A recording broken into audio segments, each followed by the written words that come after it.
안녕하세요. 허브로입니다. 이전 영상에 저는 베트남 푸꾸옥에 대해서 잠깐 이야기를 한 적이 있습니다. 그때 생각보다 많은 사람들이 이 푸꾸옥이라는 지역에 대해서 관심을 가져주시고 이제 많은 질문을 주셨어요. 그래서 오늘은 이 푸꾸옥이라는 지역에 대해서 이야기를 준비했습니다. 먼저 그 푸꾸옥이 패키지 여행으로서 좋은 이유 중에 하나는 일정 중에 쇼핑센터 방문이 없다는 거예요. 쇼핑센터에서 가이드와 눈치 싸움을 할 필요가 없다는 거죠. 이거는 분명히 패키지 여행에서 큰 장점이라고 생각을 합니다. 그리고 패키지 투어에서 자연스럽게 따라오는 옵션 투어는 보통 케이블카, 그 다음에 마사지, 온천, 선셋 투어, 야시장, 호핑 투어, 시워킹, 대나무배, 이제 요 정도가 대표적으로 있어요. 저는 이 중에서 호핑 투어와 이제 케이블카 투어, 그리고 대나무 배, 요 정도를 좀 추천을 하고 싶고요. 만약에 좀 금전적인 여유가 있다라면은, 시워킹 정도는 아마 여러분들에게 좋은 추억을 선물할 수 있을 거라고 생각을 합니다. 푸꾸옥의 기본 관광지는 그렇게 많지는 않아요. 후추 농장, 그 다음에 코코넛 수용소, 그 다음에 호국사, 세일링 비치 클럽, 그 다음에 지엉동 야시장, 요 정도가 있어요. 푸꾸옥이라는 관광지 자체가 휴양과 관광을 복합적으로 이제 진행을 하는 곳이다 보니까 생각보다 관광지는 적은 편이에요. 따라서 이제 고객님 입장에서는 여유 있는 일정이 가능한 거죠. 뭐 아침 일찍 일어나서 바로바로 움직여야 되고 저녁 늦게 들어와서 바로 잠을 자야 되고 이런 일정은 아니고요. 도착한 날 호텔로 이동해서 휴식, 이틀째에는 옵션 내지는 반나절 관광, 3일 차에는 자유 일정, 그 다음에 4일 차에는 뭐 간단한 시내 관광, 그리고 이제 휴식 후에 공항으로 이동. 되게 여유 있는 일정이 가능합니다. 자, 그러면은 제가 이제 관광지에 대해서 하나씩 좀 설명을 드릴게요. 제일 먼저 후추 농장입니다. 많은 사람들이 이제 베트남의 주요 특산품은 커피만 있다고 생각을 합니다. 그런데 이 푸꾸옥은 후추가 대표적인 특산품입니다. 이 푸꾸옥 지역의 30에서 40% 이상의 주민들이 후추 농사에 종사를 하고 있고요. 베트남에서는 이제 우기가 짧고 1년 내내 고온이 유지되기 때문에 이 후추를 생산하기에 매우 좋은 조건입니다.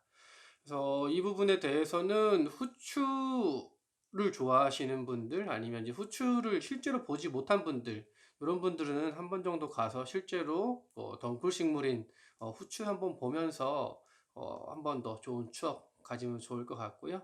이 후추는 후추를 먹지 못해 죽은 사람은 없지만 후추를 탐내다가 죽은 사람은 셀 수 없이도 많다는 말이 있을 정도로 이제 우리의 역사의 한 페이지를 장식하고 있는 향신료죠.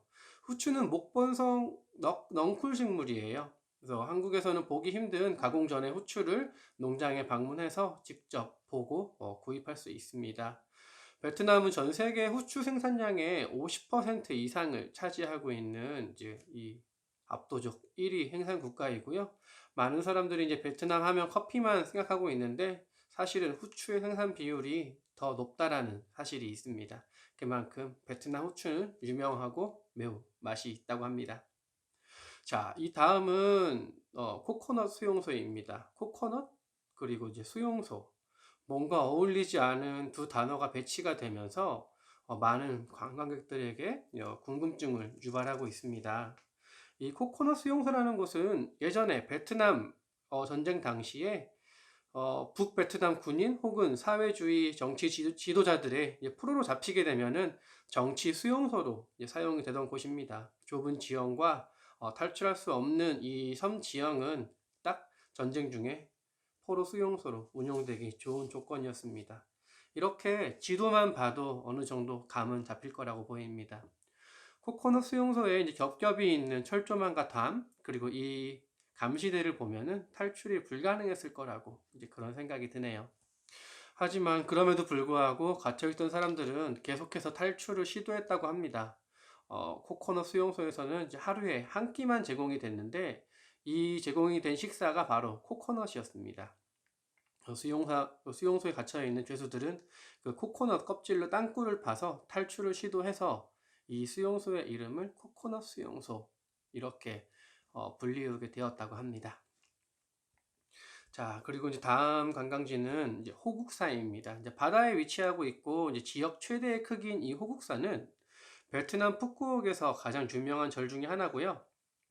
베트남 동쪽에 이제 위치를 하고 있어서 아침 해를 뜨는 모습을 보기 위해서 많은 사람들이 찾는 유명 관광지이기도 합니다. 베트남 푸꾸옥의 호국산은 바다 바로 옆에 자리 잡고 있기 때문에 베트남 모든 사찰은 대부분 경치가 아름답지만 특히 이곳은 경치가 아름다워서 어디든지 어느 곳을 바라보든지 아름다운 바다를 볼 수가 있습니다. 호국산이 산 비탈에 이제 절이 만들어졌기 때문에 절에 들어가려면은 바로 이제 계단을 좀 많이 걸어야 돼요. 그래서 이제 이 계단 오르기 힘드신 분들은 관람하기가 좀 어려울 수도 있습니다.